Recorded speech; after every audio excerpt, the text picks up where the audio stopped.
வணக்கம் குருஜி நேரம். வணக்கம் மேடம். வணக்கம் சார், எங்க இருந்து பேசுறீங்க? சென்னையில இருந்து பேசுறேன். சென்னையில இருந்து பேசுறீங்களா? யாருக்கா ஜாதகம் பார்க்க போறீங்க? எனக்காக தான். உங்களோட பிறந்த தேதி, பிறந்த நேரம், பிறந்த இடம் சொல்லுங்க சார். 29/3 29/3 1969. 1969. பிறந்த டைம் வந்து 4:23 AM. 4:23 AM. திருநெல்வேலி. திருநெல்வேலி. ராசி, நட்சத்திரம், லக்னம் சொல்லுங்க சார். கடகராசி, கும்ப லக்னம். கடகராசி, கும்ப லக்னம். நட்சத்திரம் ஆயில்யம். ஆயில்யம். கடகராசி, கும்ப லக்னமா நீங்க? ஐயா வணக்கம். வணக்கம், வாழ்த்துக்கள். நல்லா இருப்பீங்க. நல்லது சார். கும்பராசினாலே இந்த சந்திர தசையை பத்தி நிறைய சொல்லுவேன். சந்திர தசை உங்களை போட்டு வாட்டி எடுக்கணுமே சார். அதாவது எனக்கு வந்து உங்ககிட்ட நான் ஃபாலோ பண்ண ஆரம்பிச்சதே இந்த ஒரே விஷயம் தான். இந்த ஒரே விஷயம். நீங்க டாப்ல போயிருவீங்க, அப்படி இருப்பீங்க, இப்படி இருப்பீங்கன்னாங்க. சந்திர தசை இல்லையா? ஒருத்ததான் சொன்னீங்க. கும்ப லக்னத்துல சந்திர தசை ஆகாத தசைன்னு சொன்ன ஒரே ஆள் நீங்க தான். கடவுளே, அப்படிலாம் சொல்லாதீங்க. என்னை விட புத்திசாலிங்க நிறைய பேர் இருக்கிறாங்க. இல்ல சார், அது வந்து அனுபவத்துல நான் சொல்றேன். 10 வருஷமா அனுபவிச்சுட்டு இருக்கேன். சூரிய தசை கடைசிலேயே ஆரம்பிச்சுட்டு வேலைய. ஆமா, சூரிய தசையில சுக்கிரபக்தியிலே வேலையை ஆரம்பிச்சிருக்கோம். சூரிய தசை சுக்கிரபக்தியிலேயே அந்த ஒரு ஏதாவது நீங்களா தான் தப்பு பண்ணிருப்பீங்க. ஆமா, அபரிமிதமான கடன். அபரிமிதமான கடன். நல்ல வேலை தப்பிச்சிங்க. நோய் வராம. கடன் வந்தா கூட எல்லாத்தையும் திருப்பி கொடுத்தலாம். நோய் வந்தா எங்க போறது? கண்டிப்பா. இப்ப அதனாலதான் உட்கார்ந்துட்டு இருக்கேன். இன்னும் வர்ற எனக்கு செவ்வாய் தசை, ராகு தசை எல்லாம் ஏதாவது விடிவெளி அட்டகாசமா இருக்கும். ராகு தசை எக்ஸலண்டா இருக்கும். ரொம்ப சந்தோஷம். ராகு தசை எக்ஸலண்டா இருக்கும். சந்திர தசையில என்ன ஒரு 4 வருஷம் உங்களை போட்டு புளிஞ்சு எடுத்துரும். அசிங்கப்படுத்தும். ஆமா, அசிங்கப்படுத்தும். கொஞ்ச நெஞ்சம் படல, எல்லாத்தையும் பட்டுட்டேன். ஆமா, சந்திர தசை கும்ப லக்னத்திற்கு வரவே கூடாத தசை. நல்ல வேலையா வளர்பிறையா இருக்கிறதுனால கொஞ்சம் அப்படி இப்படின்னு தாக்கு பிடிச்சிட்டு ஒரு துண்டை கட்டிட்டு திருவோடு ஏந்திட்டு நிக்கிற கதை அப்படின்னு சொன்னாங்க.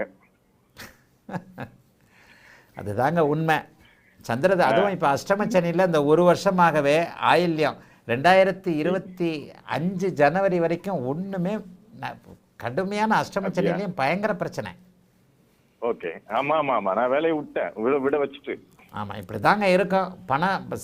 சந்திர தசையை நான் சொல்ல மாட்டேன். நான் நிறைய இடங்களில் சொல்லியிருக்கிறேன். இந்த 12 லக்னங்களுக்கு ஆகாத தசைன்ற ஒரு வீடியோவில் இதை தெளிவாக சொல்லியிருப்பேன். ஆமாம் ஆமாம், அதான் குருஜி. எனக்கு ஒரே ஒரு இது என்னன்னா, 5 வருஷம் நம்மளை படுத்திட்டு இந்த 6ஆம் அதிபதி இருக்கிறதுனால, ஒரே ஆதிபத்தியத்தினால 10 வருஷமும் படுத்துவான்னு. இந்த கதை நம்புற கதையே வேண்டாம். சந்திர எங்கடா கீழே விழுவீங்க, தலையில தூக்கி கல்ல போடலான்னு இருப்பார். சரி சரி, பொய்யெல்லாம் பேசக்கூடாது. செவ்வாய் தசை ஏதாவது மூச்சு விட முடியுமா?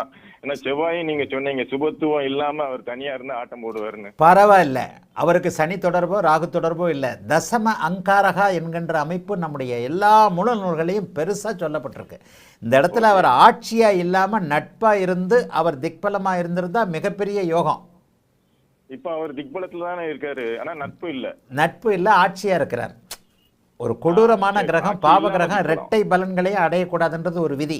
ஆனாலும் நான் என்ன சொல்றேன், உங்க வாழ்க்கையிலேயே செம்ம உத சந்திர தசையில தான். ஆமா, 4 உத வாங்குறதுக்கு 1 உத வாங்குறதுக்கு வித்தியாசம் இருக்குல்ல. எல்லாமே இழந்தாச்சு குருஜி. எனக்கு அடுத்தாப்புல வந்து இனிமே இழக்கிறதுக்கு ஒண்ணுமே இல்லை. அப்புறம் சந்திர செவ்வாய் தசை நல்லதானே செய்யும்.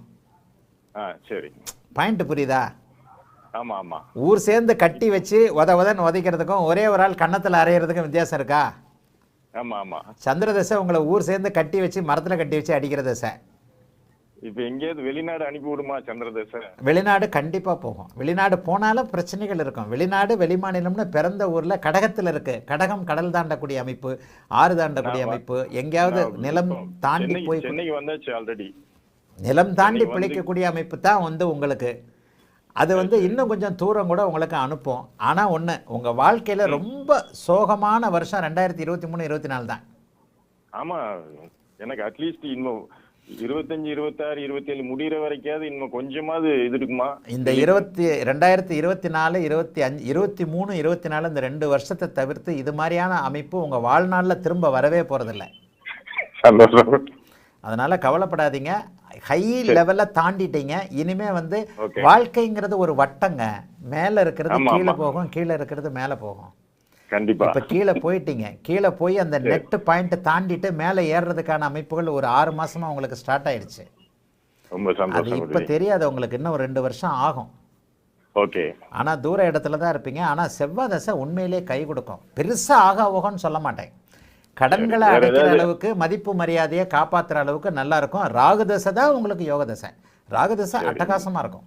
சரியா? ரொம்ப சந்தோஷம் குருஜி. ராகு தான் செவ்வாய் வந்து திசையில ராகு செவ்வாய் வந்து திசையில நான் 5, 7 சொல்றேன். குடையவர்களுடைய தொடர்பு, 2ஆம் அதிபதி 11ஆம் அதிபதி 2, 7, 5, 11 இந்த மாதிரியான தொடர்புகளை ராகு பெற்றிருக்கிறார்.